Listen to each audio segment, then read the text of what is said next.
지금 여러분의 주식 계좌 그리고 부동산 자산 안전하다고 생각하십니까? 2026년 1월 현재 우리의 자산은 서서히 하지만 확실하게 녹아내릴 수 있는 거대한 용광로 앞에 서 있습니다. 단순히 겁을 들이려는 게 아닙니다. 이건 역사가 증명하고 데이터가 가리키는 정해진 미래에 가깝기 때문입니다. 불과 2달 전이었죠. 2025년 11월 미국에서 날아온 뉴스 기억하십니까? 뉴욕시장 선거와 버지니아, 뉴저지 주지사 선거.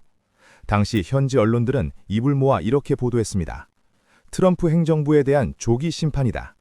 뉴욕 시민들은 인터뷰에서 무엇을 말했습니까? 정치 이념? 사상? 아니요. 그들은 딱 하나. 살기 너무 힘들다. 주거비와 생활비가 미쳤다고 절규했습니다. 1년차 허니문 기간에 터져나온 이 불만들이 무엇을 의미하는지 아십니까? 바로 2026년 올해 펼쳐질 거대한 폭풍의 전조 증상이라는 겁니다. 오늘 돈기울대에서는 누구도 제대로 알려주지 않았던 미국 대통령 임기 4년의 비밀, 그리고 그 속에 숨겨진 2026년 투자 생존법을 아주 낱낱이 파헤쳐드리겠습니다. 먼저 우리는 이 4년의 사이클을 완벽하게 이해해야 합니다. 미국 대통령 임기는 4년. 이건 그냥 흐르는 시간이 아닙니다. 경제를 쥐락펴락하는 거대한 시계바늘과도 같습니다.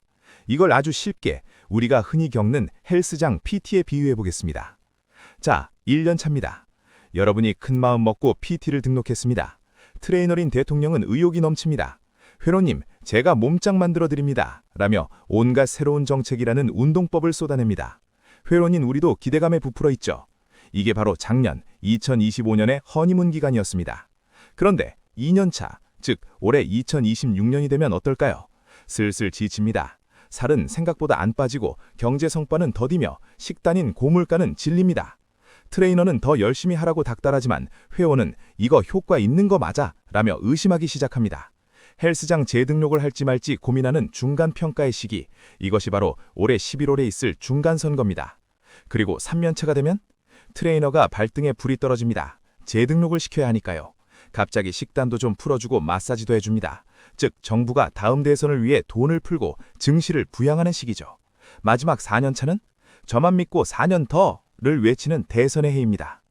문제는 바로 지금 우리가 서 있는 이 2년차입니다. 역사적으로 미국 대통령 임기 2년차는 주식시장에 있어 보릿고개와도 같았습니다. 왜냐고요? 불확실성 때문입니다.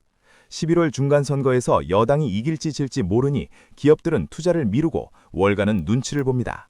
통계적으로 S&P 500 지수가 임기 중 가장 낮은 수익률을 기록하거나 변동성이 극대화되는 시기가 바로 2년차 상반기였습니다. 여기서 우리는 소름 돋는 풍행이론 하나를 짚고 넘어가야 합니다. 지금 트럼프 대통령은 미국 역사상 2번째로 짐검다리 임기를 수행하고 있습니다. 첫 번째가 누구였을까요? 바로 22대, 24대 대통령을 지낸 그로버 클리블랜드였습니다. 클리블랜드가 4년의 공백을 깨고 화려하게 백악관에 복귀했을 때 사람들은 환호했습니다. 왕의 귀환이라면서요. 하지만 그의 2번째 임기 시작과 동시에 미국은 어떤 일을 겪었을까요? 바로 1893년 공황이었습니다. 미국 역사상 최악의 경제 위기 중 하나가 그가 복귀하자마자 터졌습니다. 정치적 혼란과 근본제 문제 등을 겹치며 철도 회사가 줄도산하고 은행이 문을 닫았죠. 지금 2026년의 상황 묘하게 겹쳐 보이지 않습니까? 2025년 선거에서 확인된 생활고에 대한 분노, 그리고 여전히 불안한 인플레이션. 만약 130년 전의 역사가 반복된다면 우리는 단순한 조정장이 아니라 거대한 쇼크를 대비해야 할지도 모릅니다. 그렇다면 구체적으로 2026년 중간선거는 경제에 어떤 타격을 줄까요? 중간선거에 저주나는 말이 있습니다. 집권당은 역사적으로 중간선거에서 거의 필패했습니다. 왜?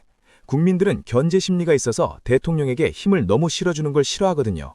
여기서 승자와 패자가 갈립니다. 만약 공화당이 의석을 잃고 여소야대가 되면 트럼프 대통령의 정책 추진력은 급격히 떨어집니다. 이를 레임덕이라고 하죠. 이렇게 되면 변화를 기대하고 투자했던 섹터들, 예를 들어 방산이나 전통 에너지주들은 힘을 잃을 수 있습니다. 이것이 패자 그룹입니다. 반면에 의회가 마비되어 정책이 아무것도 통과되지 않는 그리드락 현상이 발생하면 아이러니하게도 시장은 환호할 수 있습니다. 아, 더 이상 이상한 정책은 안 나오겠구나 라는 안도감 때문이죠.